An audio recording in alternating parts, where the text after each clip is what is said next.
Chapter 15. Seth. "Get out of here," I called after the men as they piled back into their car and drove off.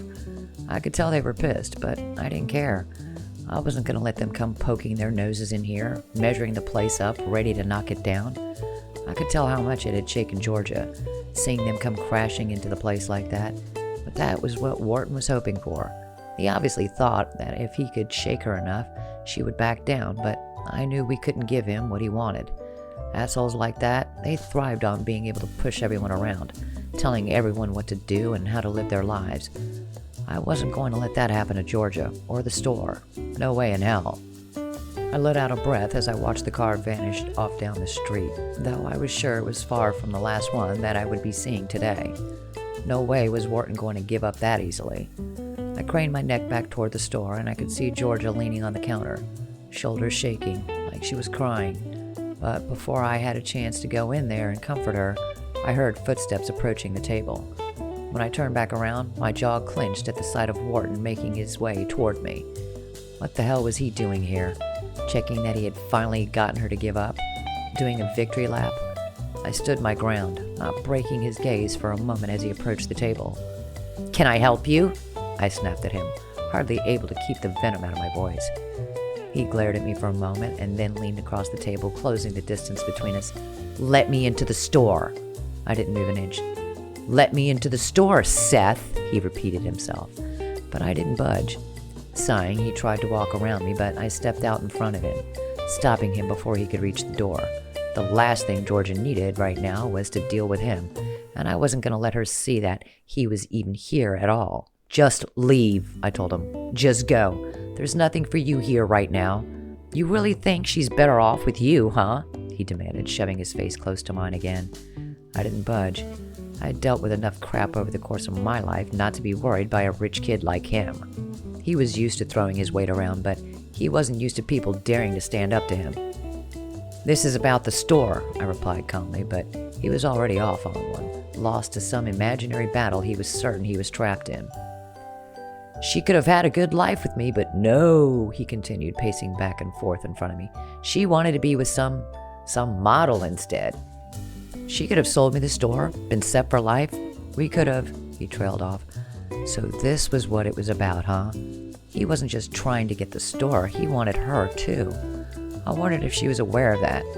It would explain the weird energy he had come at her with when I had first met him, acting like she owed him something, acting like there was something between them, when it was clear she wanted nothing to do with him. "She could have had an easy life, but she made her choice," he muttered, stabbing his finger into the air next to my face. I didn't even wince. He didn't scare me. He was desperate, mad he wasn't getting things the way he wanted, throwing his toys out of the stroller and trying to make enough of a scene to get me to back down and let him inside. It wasn't going to happen. "You need to go," I told him steadily. "Now." He gritted his teeth, and for a moment I thought he was going to try and cause more trouble, but he thought better of it. He turned on his heel and stalked back to his car, and I breathed a sigh of relief, hoping Georgia hadn't heard any of that. Not that I was in any way threatened by Wharton, not a chance in hell. I knew she would never have gone for someone like him. She was far too sweet and decent to associate herself with a man of his nature. I stepped back behind the table where an older woman was going through the books. All at once, she grabbed one from the bestseller pile and whipped it out. "Is this you?" she demanded, stabbing her finger at the cover model on the page. I stared at it for a moment. Damn, yeah. I could remember doing that shoot. I had been covered in tattoos and grown out my facial hair a little for it at the request of the photographer, but there was no denying it was me. Yeah, I replied, dropping my voice slightly. I didn't know how Georgia would take finding out about my work as a model on top of everything else. I didn't want her to feel like I had been keeping anything from her, but at the same time, I knew it was bound to feel like a betrayal.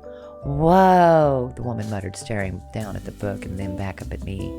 "You're a model?" "Yes." "Can I get your autograph?" she asked. "I'll take this book if you sign it." Yeah, sure."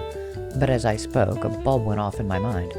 "Actually, I'm not signing anything now," I replied, pulling my hand away from the book. "But I'm planning a fundraising dinner tonight, if you'd like to meet me there instead." I knew it was a long shot. Hell, I doubted it was even going to work, but I had to throw something out there, something to try and help Georgia in the face of everything she was going through.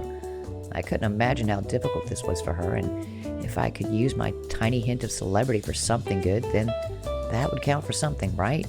The woman eyed me for a long moment, trying to figure out if she believed me. I wouldn't have blamed her if she had just laughed in my face and told me that I must have thought a lot of myself to believe that she would be willing to hand over any money to see me again. "You're a model, right?" she repeated. I nodded. It was true, just about. It might not have been my main profession, but it was part of what I did for a living, at least back on the West Coast. "I think I can make it then," she replied, her eyes flashing with interest. "If you have any friends who'd like to attend, we only have a few seats to spare," I told her. "But they're limited. If you want a place there, you'll have to act quickly," she grinned. I knew how important it was to make an event sound like the most exclusive, most exciting thing in the world, and I could tell she was already buying it. I mean, not that there was a lot of competition for big events in Mastin Falls, but still. "I'll see if I can find anyone else who's interested in coming," she replied, tossing her hair over her shoulder. "Where can I find the information about it?" "It'll be posted on the social media for the store later today," I told her, gesturing behind me to the bookshelf. "Good," she muttered, and she pulled out her phone, tapping at the screen rapidly. "I'll see if there's anyone else who'd be interested." She wandered away from the stalls, and I watched as she went, feeling a tinge of hope in the base of my spine. I glanced around, and inside I could see Georgia, still hunched over, trying to pull herself together in the face of everything that had just happened. I pushed the door open, and she glanced up when she heard me coming in. "Oh, hi," she muttered, wiping away her tears quickly. I wish she didn't feel like she had to hide that part of herself from me, but it was clearly a learned habit, putting aside those heavy emotions so other people didn't have to deal with them. "You okay?" I asked her. She nodded, then shook her head. "No, not really," she admitted. I thought that maybe people were actually going to turn up to this thing, you know? I thought the community was going to turn out for me, or for my grandmother, but She glanced outside again, shoulders slumping. "I guess I was naive." "Hey," I murmured, catching her head in mine. I think I have an idea to make this all work."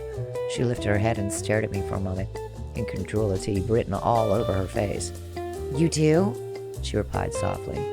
She wanted to believe me, of course she did, but after everything she had been through, I couldn't blame her for thinking that it might just be another in a long line of letdowns. "Yeah, I do," replied. "If we can book out a restaurant for tonight." She furrowed her brow. "What on earth are you talking about?" "Don't worry about it," I told her, shaking my head. "I'll get it all set up. That Italian place should do. Just meet me there, okay? Later this evening." "For what, Seth?" she asked, incredulous. I hesitated. I could have told her, and maybe it would have made more sense to just come out and let her know what I was planning, but I didn't want to get her hopes up if this wasn't something I was going to be able to pull off. "You'll see when you get there," I replied. "Just trust me on this?" She hesitated for a moment, but then, much to my relief, gave my hand a squeeze in return. "Okay," she murmured. "I trust you." "Good," I replied, breathing a sigh of relief.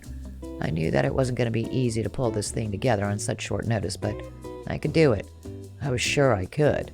I pulled together more difficult events in less time. Well, probably. I just needed to call the restaurant and then get onto her laptop and fire off a few announcements on her social media, and all this would come together. "Let's get the tables in," I told her, "before it gets too cold tonight." "They say the blizzard isn't going to hit till late this evening," she replied, "but I don't think it matters. Nobody's coming by the store anyway." I gritted my teeth as I held back on the urge to say something to her, to assure her that everything was going to be okay, that she just needed to have a little faith and we would get all of this under control. I knew why she had a hard time trusting that it could work that way, but I was going to show her that there was still hope and that this community could still come around her and support her the way she needed them to, even if it might not be in the way she expected.